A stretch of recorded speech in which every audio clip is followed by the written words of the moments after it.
नमस्कार दोस्तों, स्टूडियो में आपका फिर से मैं बहुत बहुत स्वागत करता हूं। तो दोस्तों, आज हम बात करेंगे शिक्षक भर्ती वर्ग 3 के ऊपर। हम कैसे शिक्षक भर्ती वर्ग 3 की तैयारी करें और किस तरह से ऐसी तैयारी करें कि हमें 100 नहीं दोस्तों, हमें कम से कम 120 नंबर हमें एग्ज़ाम में हमें प्राप्त हो। तो देखिए दोस्तों, इस वीडियो को बनाने से पहले मैं आपको बता दूँ, ठीक है।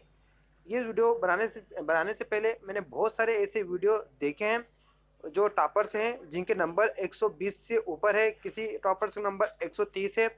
सी टेट की बात करो, ठीक है, क्योंकि एम पी टेट की एग्ज़ाम तो बहुत सालों बाद हो रही है। तो हमारे वीडियो का जो जितना भी बेस रहेगा वो सी टेट रहेगा। तो देखिए, जितने भी टॉपर्स हैं, कि आपने भी बहुत सारी वीडियोस देखे होंगे, तो पहली गलती तो यहीं पर होती है, उस पर हम बात करेंगे, ठीक है। तो देखिए क्या होता है कि अगर आप किसी भी टॉपर्स का वीडियो देखेंगे तो हर टॉपर्स अपनी एक स्ट्रेटेजी बताते हैं कि कैसे पढ़ाई करना, ठीक है। फिर वो ये भी बताते हैं कि मैं कितने घंटे पढ़ाई करता था। तो यहीं पर एक बहुत बड़ी गलती हमसे हो जाती है। हम क्या करते हैं, उसे पूरी तरह से फॉलो करते हैं। तो मैं आपको बता दूं, किसी भी टॉपर को आपको पूरी तरह से फॉलो नहीं करना है। जैसे कि अगर कोई आपको बता रहा है कि मैं दिन में 10 घंटे पढ़ता हूँ, तो क्या होता है कि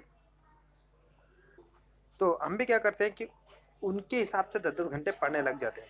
लेकिन दोस्तों, आप सबको इस बात का अच्छा नॉलेज होना चाहिए कि हर किसी की आवश्यकता, हर किसी की बॉडी, सोचने समझने की शक्ति, ठीक है, आईक्यू लेवल सब कुछ अलग अलग होता है।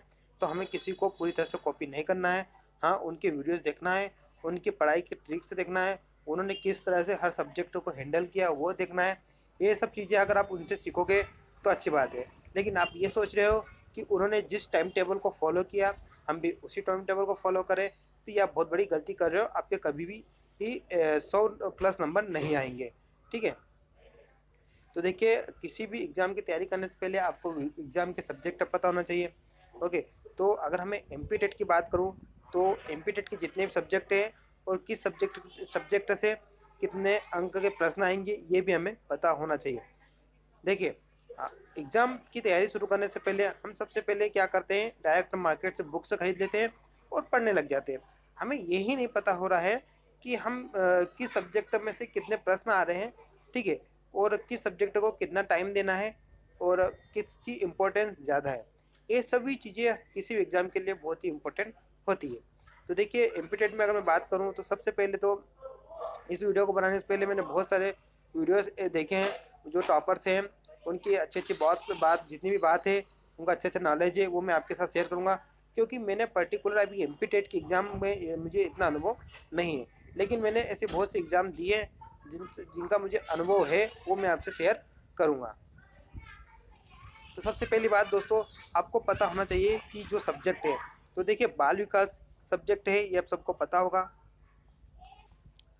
बाल विकास, उसके बाद वो 30 नंबर का आएगा बाल विकास आपका। पर्यावरण और उसका शिक्षा शास्त्र आएगा 15-15 नंबर का, ये 30 नंबर का हो गया। उसके बाद गणित, गणित और उसका शिक्षा शास्त्र आएगा, पेडागोजी आएगा वो, तो ये हो जाएगा आपका 30 नंबर का। उसके बाद भाषा 1 भाषा 2, ये 15-15 नंबर की आएगी और उनका पेडागोजी 15-15 नंबर का आएगा। 30 मिलाकर हो गया, कुल मिलाकर हो गया ये भाषा, दोनों भाषा हो गई 60 नंबर की। टोटल 150 अंक का आपका प्रश्न आएगा, ठीक है। तो ये आपको पता होना चाहिए। देखिए, यहाँ पर मैं ये क्यों बता रहा हूँ, सबसे पहली गलती ये है कि हम जब पढ़ना शुरू करते हैं, तो अगर आप जैसे पर्यावरण पढ़ना शुरू कर रहे हो तो आप सिर्फ पर्यावरण को ही पढ़ोगे, ठीक है। वो 15 नंबर का आप पढ़ रहे हो, अच्छे से पढ़ रहे हो, आप पेडागोजी को पढ़ ही नहीं रहे हो, क्योंकि 15 नंबर की वो भी है। इसी तरह गणित में आप सिर्फ गणित को ही पढ़े जा रहे हो, ठीक है, कोचिंग करे जा रहे हो, पढ़े जा रहे हो, सिर्फ 15 नंबर पर फोकस कर रहे हो। आप पेडागोजी 15 नंबर की जो पूछी जा रही उसको आप छोड़ रहे हो। इसी तरह भाषा में भी आप देखोगे तो भाषा पढ़े जा रहे हो, जबकि उसकी पेडागोजी 15 नंबर की है, पेडागोजी 15 नंबर की है। कुल मिलाकर अगर देखा जाए तो 60 नंबर की आपकी पेडागोजी है, जो अलग अलग सब्जेक्ट से मिलकर बनी है। तो मतलब कि आपको सोचना चाहिए कि आपका बहुत बड़ा भाग है जो पेडागोजी को कवर कर रहा है।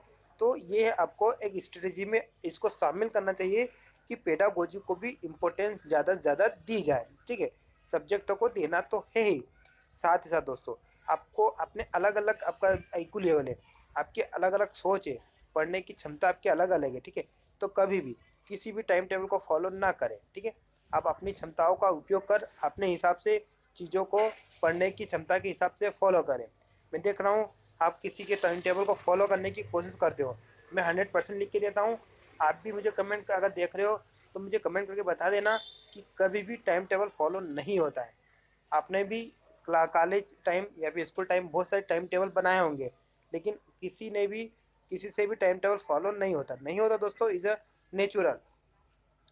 किसी टॉपर से भी अगर आप पूछोगे कि क्या आपने टाइम टेबल के हिसाब से पढ़ाई की, तो वो भी बता देगा नहीं, टाइम टेबल को फॉलो किया ही नहीं जा सकता है। ठीक है, आप अपनी क्षमताओं को फॉलो करें, अपनी क्वालिटीज़ को फॉलो करें, आप क्या पढ़ सकते हो, कितना पढ़ सकते हो। ठीक है, जैसे कि मैं आपको बता दूँ, बहुत सारे कैंडिडेट होते हैं जो डेली 4 घंटे पढ़कर भी उन्होंने स्टेट के पीएससी लेवल की जो एग्ज़ाम होती है, पीएससी एग्ज़ाम से क्वालिफाई की है। ठीक है, बहुत सारे कैंडिडेट ऐसे होते हैं जो 10-10 घंटे पढ़ने के बाद भी उन्होंने एग्ज़ाम तो क्वालिफाई किए, लेकिन बहुत टाइम लगा। तो ये डिफरेंट डिफरेंट चीज़ें होती है, तो इन चीज़ों को भी थोड़ा ध्यान दें। दूसरी बात दोस्तों, यहाँ पर अब ये जो सब्जेक्ट है, अब ये सब्जेक्ट तो आपको पता है, ठीक है, लेकिन ये पढ़ने से पहले भी आपको ये पता होना चाहिए, जैसे कि पर्यावरण है तो पर्यावरण बहुत सारा है आता है। ठीक है, गणित भी बहुत सही गणित है, एडवांस है, तो ये भाषा, भाषा 2, तो ये पढ़ने से पहले आपको ये पता होना चाहिए कि हमारी जो एमपीटेड वर्ग 3 की एग्ज़ाम है, इसमें पर्यावरण से प्रश्न कहाँ से बन रहे हैं, गणित के कौन कौन से टॉपिक पूछे जा रहे हैं। ऐसा नहीं है कि आप एसएससी सीजीएल लेवल की मैथ्स पढ़े जा रहे हो। ठीक है, उसी तरह भाषा 1, भाषा 2, तो ये जानने के लिए आपको करना पड़ेगा पिछले साल के प्रश्न पत्र। ठीक है, पिछले साल के जितने भी प्रश्न आए हुए हैं, आपके सी टेट हो, यूपी टेट हो, किसी भी टेट में, मैं एम पी टेट की इसलिए नहीं बात कर रहा हूँ क्योंकि एम पी टेट 7-8 सालों बाद हो रही है, और 7-8 सालों में बहुत कुछ चेंज हो गया है। ठीक है, लेकिन सी टेट, यूपी टेट की अगर बात करोगे तो ये कहीं ना कहीं हर साल ऑर्गेनाइज हो रहे हैं। तो इसीलिए दोस्तों मैं सीरीज चला रहा हूँ, लास्ट ईयर के जितने भी क्वेश्चन हैं उनकी सीरीज में बाल विकास की भी चला रहा हूँ, और मैं चला रहा हूँ आपकी पर्यावरण की भी है, तो आप जरूर फॉलो करें, आपको जरूर फायदा मिलेगा। तो ये आपको करना ही है, पिछले साल के प्रश्न पत्र सोल्व करना है, उनके प्रश्न आपको लगाना ही है। ये सब करने से आपको, ये दोस्तों ये सब करने से आपके 2 पॉइंट, मतलब कि आपका लगभग ये समझो कि आपका 50% आपकी जो तैयारी है वो कंप्लीट हो चुकी है, सिर्फ इतना करने से। ठीक है, क्योंकि यही मेन बेस है। अगर आप डायरेक्ट पढ़ने लग जाओगे ये नॉलेज लिए बिना कि हमें क्या पढ़ना है, कैसे पढ़ना है, तो आप कितना भी पढ़ा करो, आपके बड़ी मुश्किल से 100 नंबर आएंगे, लेकिन टॉपर से के जो नंबर आते हैं 120 से ऊपर आते हैं, वो आप कभी वहाँ तक पहुँच ही नहीं पाओगे। क्योंकि दोस्तों हार्ड वर्क तो आप भले ही बहुत कर लो, लेकिन अगर आपने स्मार्ट वर्क नहीं किया है तो आप टॉपर से श्रेणी में या फिर अपना एक सुरक्षित स्थान करने में पीछे रह जाओगे। फिर वही आपका रोना रहेगा कि मैं 1 नंबर से रह गया, 2 नंबर से रह गया। ये करने के बाद दोस्तों फिर आता है आपका टाइम मैनेजमेंट। ठीक है, आप दोस्तों देखिए, आपने सब कुछ देख लिया है, कौन कौन सब्जेक्ट आ रहे हैं, कौन कौन से कितने नंबर से आ रहा है, ठीक है, किस भाग का कितना वेटेज है, सब कुछ देख लिया। पिछले साल के प्रश्न पत्र भी लगा रहे, प्रश्न पत्र से आपको ये सब कुछ पता चल जाएगा कि कहाँ से कितना कितना हमें पढ़ना है। ठीक है, बाल विकास भी बहुत सारा बाल विकास है, ऐसा नहीं बाल विकास थोड़ा सा है, बहुत सारा है, लेकिन कहाँ से प्रश्न बन रहे, किस सिद्धांत से ज़्यादा प्रश्न बन रहे हैं। ठीक है, जैसे कि मैं पर्यावरण से बात करूँ, अगर मैंने अभी पर्यावरण की जो सीरीज आपको शुरू की है, उसमें एक बात आपने नोटिस की होगी कि विटामिन से प्रश्न हर एग्जाम में आ रहे हैं। ठीक है, विटामिन से प्रश्न हर एग्जाम में आ रहे हैं, मतलब कि दोस्तों एक बात कंफर्म में, विटामिन से प्रश्न आपका बनेगा ही, एक कम बता रहा हूँ, ठीक है, एक से ज़्यादा भी बन सकते हैं। तो इस तरह से हमें चीज़ों का नॉलेज हो जाएगा। उसके बाद आप टाइम मैनेजमेंट, ठीक है, अब देखिए टाइम मैनेजमेंट आपको अपने हिसाब से करना है। आप ये वीडियो कब देख रहे हो, अपने पढ़ाई स्टार्ट कब से की है। जैसे कि मान लो आप आज से पढ़ाई स्टार्ट कर रहे हो और आपके एग्जाम में 60 दिन बाकी है, तो फिर आपको 60 दिन के हिसाब से पढ़ना पड़ेगा, उस समय के हिसाब से हर सब्जेक्ट को कितना टाइम देना है।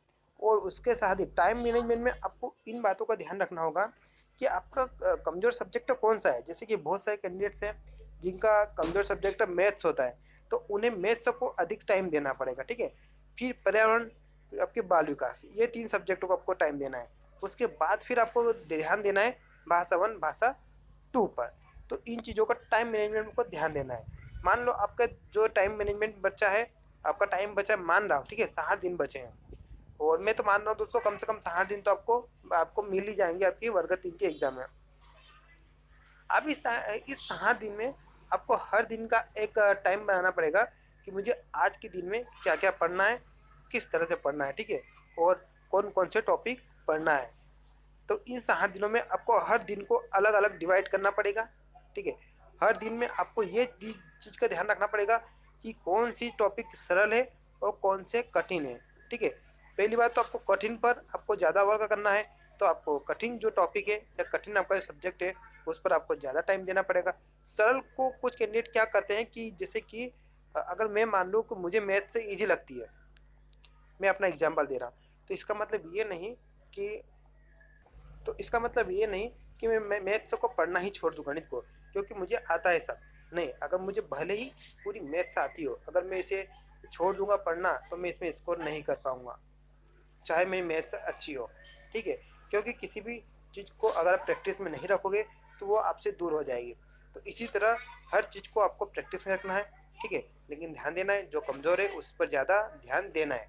उसके बाद अगर मान लो 60 दिन बचे हैं, तो देखिए दोस्तों, आपको किसी भी तरह से एग्ज़ाम के 15 दिन पहले आपको अपना सिलेबस कंप्लीट करना है। किसी भी तरह से आपको अपने हिसाब से टाइम टेबल अच्छा से बनाना है, हर सब्जेक्टों को ध्यान देना है, उस हिसाब से आपको 15 दिन पहले सिलेबस कंप्लीट करना है। इन 15 दिनों में दोस्तों आपको क्या करना है, इन 15 दिनों में आपको सिर्फ और सिर्फ टेस्ट लगाना है। आप टेस्ट किसी बुक खरीद सकते हो, ठीक है, या फिर ऑनलाइन टेस्ट खरीद सकते हो, ऑनलाइन या फिर बुक से, कहीं से भी आप टेस्ट या तो आप ऑनलाइन परचेस कर सकते हो या फिर ऑफलाइन कोई सी भी टेस्ट अच्छे से परचेस कर लो, लेकिन अच्छे परचेस करना। उन 15 दिनों में आपको कम से कम 15 से 30 टेस्ट, कम से कम 15 और ज़्यादा से ज़्यादा 30 और ज़्यादा से ज़्यादा 30 टेस्ट लगाना है, ठीक है। ये करते हो दोस्तों तो ऑब्वियसली अब मानिए कि 120 कम से कम आ जाएंगे। लेकिन यहाँ पर सबसे बड़ी बात ध्यान देने वाली यही है, अगर आप फॉलो करते हो तो इसमें सबसे इम्पोर्टेंट है आपका टाइम मैनेजमेंट। अगर आप दोस्तों कंटिन्यू पढ़ाई नहीं कर रहे हो, आप भले भी कुछ भी कर लो, आपको सफलता नहीं मिलेगी। तो इस चीज़ का अच्छे से ध्यान दीजिए, आपको टाइम मैनेजमेंट अच्छे से करना है कि आपका सिलेबस समय के रहते पूरा हो जाए। फिर टाइम मैनेजमेंट में दोस्तों सबसे ज़्यादा एक और ध्यान देने वाली बात है, तो वह है आपका रिवीजन, ठीक है। अगर देखिए, अगर अपने टाइम मैनेजमेंट अगर आपने अच्छा किया है तो बात मानिए आपका रिवीजन भी 1 से 2 बार आराम से हो जाएगा, ठीक है। एक बात मैं बता दूं, मैं देख रहा हूँ आप जो मार्केट में नई बुक आती है उसे आप परचेस कर लेते हो, तो ये गलती मत कीजिए। आपके पास कोई सी बुक हो उसे ही 2 से 3 बार अच्छे से पढ़िए और उसका रिवीजन कीजिए, ठीक है। आपके पास अगर मान लो कोई सी बुक है बाल विकास की, तो आपको उस बुक को अच्छे से पढ़ना है, उसके इम्पोर्टेंट पॉइंट्स नोट करना है और उसका रिवीजन करना है। ये नहीं कि कोई आपको बोल रहा है कि हमारी बुक से ले लीजिए, ये बुक से ले लीजिए, वो बुक से ले लीजिए, पैसे आपको बर्बाद नहीं करना है। बेस्ट बुक मैं आपको बता दूं तो आप अरिहंत की ले सकते हो, ठीक है। उसके बाद आप लुसेंट की ले सकते हो, और यूथ कॉम्पिटिशन टाइम्स, ये 2-3 बुक्स हैं जो दोस्तों एक मार्केट में इनका एक विश्वास बना हुआ है और बहुत सालों से वो इन क्षेत्रों में काम कर रहे हैं, ठीक है। ऐसे ही नहीं वो मार्केट में बुक्स ला रहे हैं, ठीक है, और हर बुक्स को एक अलग अलग लेखक लिखता है, ना कि किसी एक ही द्वारा सभी बुक्स लिखी जाती है। जैसे कि अगर मैं मैथ्स से मैं एक्सपर्ट हूँ तो मैं मैथ्स की बुक्स लिख सकता हूँ। अगर मैं बाल विकास में मैंने कोई डिग्री की है, जैसे एम.एड. बी.एड मैंने बाल विकास में एम.एड. बी.एड किया है, तो मैं बाल विकास एक अच्छी बुक लिख सकता हूँ, ठीक है। तो इन चीज़ों को ध्यान दीजिए और ज़्यादा से ज़्यादा बुक्स खरीदने से बचिए। जो भी बुक्स आपके पास है, मैं ये नहीं बोल रहा कि आपके पास कोई सी बुक्स हो, क्योंकि हमें किसी का प्रचार प्रसार नहीं कर रहा हूँ, ठीक है। उस बुक को अच्छे से रिविजन कीजिए और समय टाइम रहते हुए टाइम मैनेजमेंट का ध्यान देते हुए 2 से 3 बार रिविजन आपका आराम से हो जाएगा और बाकी दिनों में, शेष दिनों में आप आराम से टेस्ट सीरीज लगा सकते हो। तो दोस्तों ये कुछ बातें मैंने आपको बताई है। देखिए, ये हर टॉपर्स की वीडियो आप देखोगे वो भी आपको यही बातें बताएंगे, ठीक है। तो धन्यवाद दोस्तों। और हम जो सीरीज़ चला रहे हैं, मैं आपको फिर से बता दूं, हम पर्यावरण की सीरीज़ चला रहे हैं, बाल विकास की सीरीज़ चला रहे हैं, ठीक है। ये 2 सीरीज हम ऑलरेडी चला रहे हैं। बाकी हम दोस्तों अभी बाहर थोड़ा फंसे हुए हैं लॉकडाउन में, तो हमारा जोर रहेगा ज़्यादा गणित पर, क्योंकि हम आपको बता दें हम गणित में ही हमने ग्रेजुएशन किया है, तो गणित एक हमारा एक अच्छा पार्ट है। तो और मैंने देखा है बहुत सारे कैंडिडेट्स हैं जिनका गणित कमज़ोर है, तो इस पर हम ज़्यादा जोर देंगे आने वाले समय में। आप जुड़ जाइए आप और इस हिसाब से अपनी पढ़ाई शुरू कर दीजिए। साथ साथ पिछले साल के प्रश्न मैं आपको लगवा ही रहा हूँ। ठीक है, अगर आपने वीडियोस नहीं देखे तो जरूर देखिए, आपको जरूर फ़ायदा मिलेगा। धन्यवाद।